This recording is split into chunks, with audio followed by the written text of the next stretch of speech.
బంగారం సాయంత్రం హా సాయంత్రం లేట్ అవుతుంది, తినేసి పడుకో.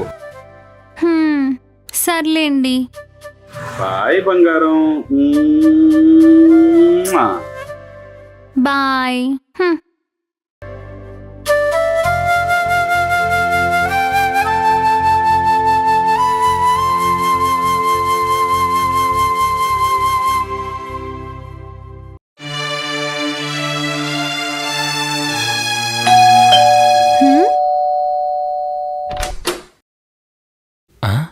అబ్బా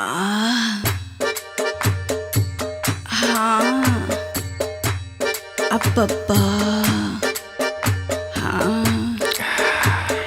చి పాడు లాలీపాప్.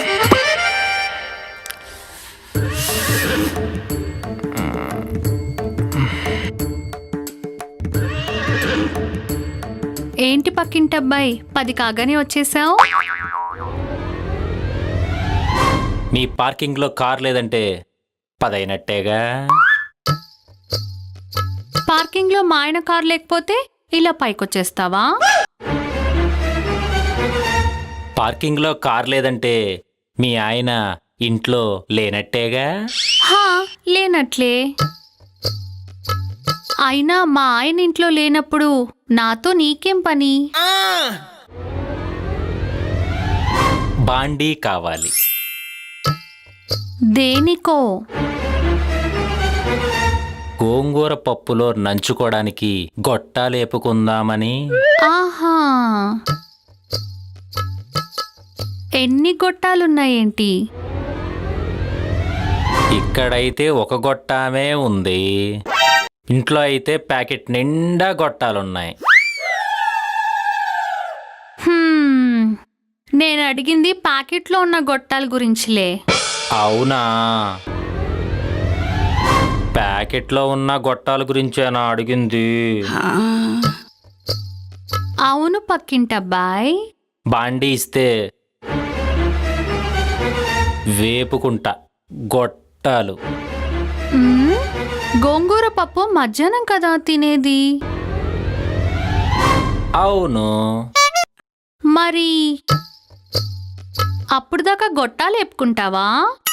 లేదు, అప్పటి వరకు మీతో టైం స్పెండ్ చేయమంటారేమోనని ముందే వచ్చా. పక్కింటబ్బాయి బాగా ముదురు.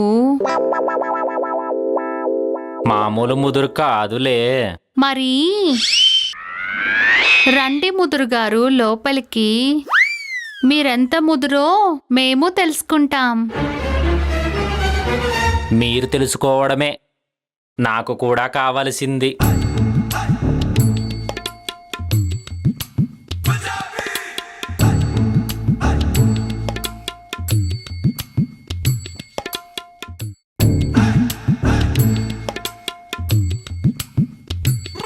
నా బాండీలో గొట్టం వేగి చాలా రోజులైంది. అదేంటి, అంకుల్ గొట్టం వేగటం లేదా? మీ అంకుల్ గొట్టం ఒక్క నిమిషంలో వేగి మాడిపోతోంది. ఆ బాండీ కింద వేడి అట్లాంటిది మరి. బాండీ కింద ఎంత వేడుంటే ఏం, గొట్టం అంత తొందరగా మాడిపోతుందా? నాదైతే మాడదులే. అబ్బో, నీ గొట్టం ఎంతసేపు ఎగిద్దండి? బాండీ కింద ఎంత వేడున్నా 1 గంట వరకు వేగుతూనే ఉంటుంది నా గొట్టం. అబ్బో, నీ గొట్టం గుర్రం అన్నమాట. మరి అమీర్పేట్ గుర్రం అనుకున్నావా? అరేబియన్ గుర్రం. అబ్బా, అరేబియన్ గుర్రం ఇంతకాలం ఇంటి పక్కనే ఉందన్నమాట. మరే ఆంటీ గారే అంధకారంలో ఉన్నారు. ఆంటీ గారిప్పుడు అందుకున్నారులే. అందుకున్నారా? మీరెంత త్వరగా అందుకుంటే నేను అంత త్వరగా ఆడుకుందామని చూస్తున్నా. ఆహా, ఇంతకీ ఈ పక్కింటి అబ్బాయి ఎన్ని పక్కలేశాడు, ఎన్ని బాండీల్లో పకోడీ లేపాడు? బజార్లో ఉన్న బాండీలన్నీ నావే. ఎప్పుడు ఏ బాండీలో వేపుకోవాలనిపిస్తే ఆ బాండీలో వేపుకుంటా. ఆహా, మామూలు ముదురు కాదుగా నువ్వు. నా ముదురుతనం మాటల్లో తెలీదు, మంచం మీదే తెలుస్తుందిలే. మరి తమరి ముదురుతనాన్ని చూపించండి. ఇప్పుడేనా? హా, అయితే ఒక 10 నిమిషాలు ఫ్రెష్గా స్నానం చేసి సెంటు కొట్టుకొని వచ్చేస్తాను. హలో, మా ఇంట్లో సబ్బుంది, నీళ్లున్నాయి, సెంట్ కూడా ఉంది. కరెక్టే.